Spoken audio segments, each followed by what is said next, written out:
Seguimos con la primera lectura de la carta del apóstol San Pablo a los Efesios. Y nos dice el apóstol en la primera lectura: me he enterado de la fe de ustedes. Ojalá que cuando nos dejemos de ver, ojalá que cuando nuestro camino de fe nos separe y después volvamos a encontrarnos, nos reconozcamos por nuestra vida de fe. Identificarlos por ese seguimiento profundo que tienen a nuestro Señor. Qué bien me hacen estas palabras que dice San Pablo a los Efesios. Me he enterado de la fe de ustedes en el Señor y del amor que demuestran a todos los hermanos. Entonces ya vamos dando un pasito más. Miren, me enorgullezco porque cuando los vuelvo a encontrar, me doy cuenta que tienen mucha fe. ¿Y saben en dónde reflejan esa fe que yo veo que tienen? ¿En dónde creen? En el amor que demuestran a sus hermanos. Qué bonito Pablo nos dice, pues. Nuestro trato con los hermanos manifiesta la fe que nosotros profesamos. Por lo cual, no deja de dar gracias. Seguimos en esta semana, recuerden, donde tuvimos el pasaje de los 10 leprosos que fueron curados por Jesús, y Jesús le reclama a los 9, ¿dónde están? Solamente el samaritano vino a dar gracias por haber sido sanado. En esta semana nosotros estamos resaltando esa necesidad de que en nuestras oraciones nosotros le demos gracias a Dios. San Pablo, ¿por qué le da gracias a Dios? Da gracias por los hermanos que perseveran en la fe y que demuestran esa fe a través de sus hermanos. No dejo de dar gracias a ustedes, dice San Pablo. La mejor forma, y lo hemos venido diciendo en esta semana, y especialmente para los hermanos de comunidad, la mejor forma que tú tienes para pedir a Dios es darle gracias. Cuando tú reconoces lo que Dios te ha dado y te das cuenta que eso que te ha dado tú lo necesitas, dale gracias y ten por seguro que Dios te va a dar más. Y en una comunidad, nosotros siempre estaremos llamados a dar gracias. Y San Pablo dice, además, le digo al Señor que los llene del espíritu de sabiduría, que les ilumine la mente, para que puedan comprender cuál es la esperanza que nos da el llamado que Dios nos hace. Porque lo hemos visto desde el retiro de Emaús que vivimos. Qué fácil es caer en la tristeza. Qué fácil es caer en la desesperanza. Qué fácil es caer en la apatía en la vida de fe. Apenas vienen las primeras pruebas, apenas vienen las primeras de cambio y es bien fácil que nosotros nos desilusionemos. Por eso San Pablo dice, pido el espíritu de sabiduría para que les ilumine la mente. Porque si ustedes tienen el espíritu de sabiduría, en vez de caer en el desgano, en vez de caer en la apatía, en vez de caer en la tristeza, van a comprender cuál es la esperanza que nos da el llamado que Dios nos ha hecho. Cuán gloriosa y rica es la herencia que Dios da a los que son suyos. Cuán extraordinaria es la grandeza de su poder con nosotros.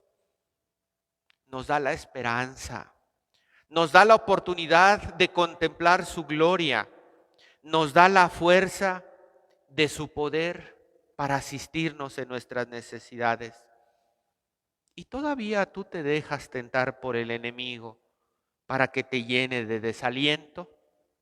Pídele a Dios que te llene de su Espíritu Santo para que puedas comprender esta grandeza a la que somos llamados en la vida de fe, para que nos dé la oportunidad de seguir caminando en la fe.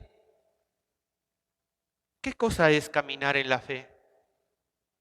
Que a pesar de que yo no veo la obra de Dios, A pesar de que yo no sé bien a dónde voy, a pesar de que yo no puedo experimentar de manera real la presencia de Dios, la fe me dice que Dios va conmigo y que Dios me acompaña y que Dios no me dejará solo y que Dios me tomará de su mano y me llevará por el camino correcto. ¿Crees tú?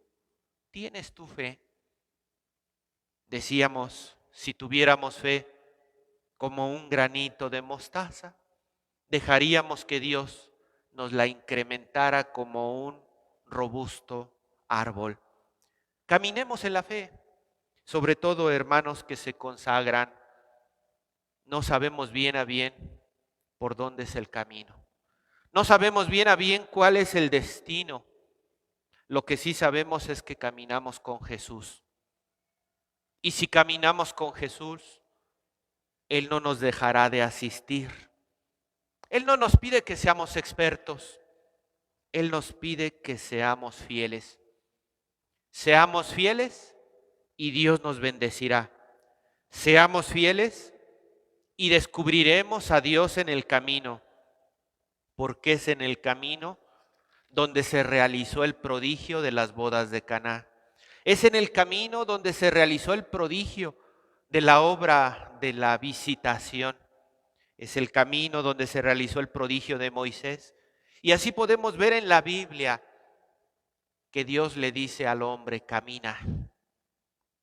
Y en el caminar vas a encontrar el prodigio. Que el Señor nos asiste en el camino y que el Señor no nos dejará solos. Y que si somos poseedores de su Espíritu, no nos dejaremos vencer por las palabras de desaliento. No nos dejaremos vencer por el camino tortuoso, sino que seremos capaces de levantar nuestra mirada para reconocer a Dios en nuestro camino.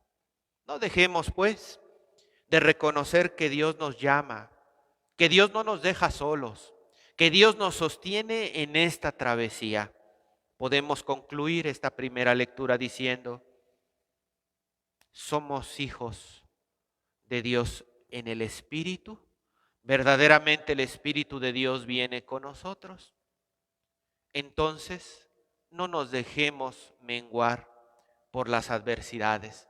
El Espíritu de Dios nos ayuda a reconocer que Dios está con nosotros. El Espíritu de Dios nos lleva a tener confianza en que Dios nos asiste. El Espíritu Santo, nos dice ya el Evangelio, nos enseñará en aquel momento lo que más nos convenga decir. Pues encomendémonos a Santa Teresa de Ávila, que traía yo una nutrida biografía, donde simplemente me quiero remitir a decir que ella fue una mujer que tuvo muchas pruebas.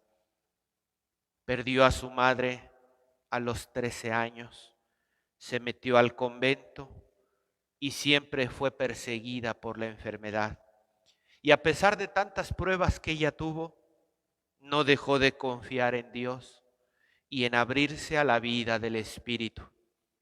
Santa Teresa de Jesús es aquella que nos dejó esta frase que debemos grabar en nuestros corazones. Nada te turbe, nada te espante. Quien a Dios tiene, nada le falta.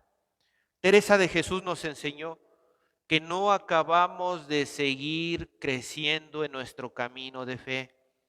A los 20 años comenzó a ser religiosa, a los 27 años profesó, a los 39 años ante una imagen de Cristo muy llagado comenzó su transformación. ¿Quién iba a pensar? Pues si desde los 20 años está en el convento y además a los 27 años profesó su fe, su profesión religiosa, nos dice su biografía, a los 39 años comienza su verdadera transformación. Santa Teresa nos enseña que no solo por estar en la iglesia o no solo por estar consagrada en un convento, ya se transformó. La transformación es un trabajo de todos los días, donde nosotros vamos dejando que Dios actúe y nos vaya moldeando. Dice, 2 años después, cuando tenía 41 años, vive su conversión definitiva.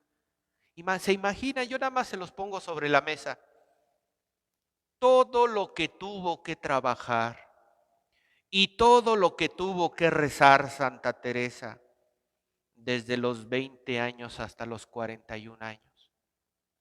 Y nosotros con un retiro pensamos que ya la hicimos y que ya cambiamos y que ya nos convertimos y que ya estamos del otro lado. Es un camino arduo, es un camino tortuoso, pero en ese camino Dios va haciendo su obra, nos va moldeando y nos va asistiendo con la gracia de su Espíritu. Cuando nosotros caemos en el desánimo, y permítanme acabar con esto, cuando nosotros acabamos en el desánimo, cuando nosotros vemos todo negativo, cuando nosotros preferimos salir huyendo de la vida de fe a la que Dios nos ha llamado, recordemos estas palabras que nos dice hoy el Evangelio: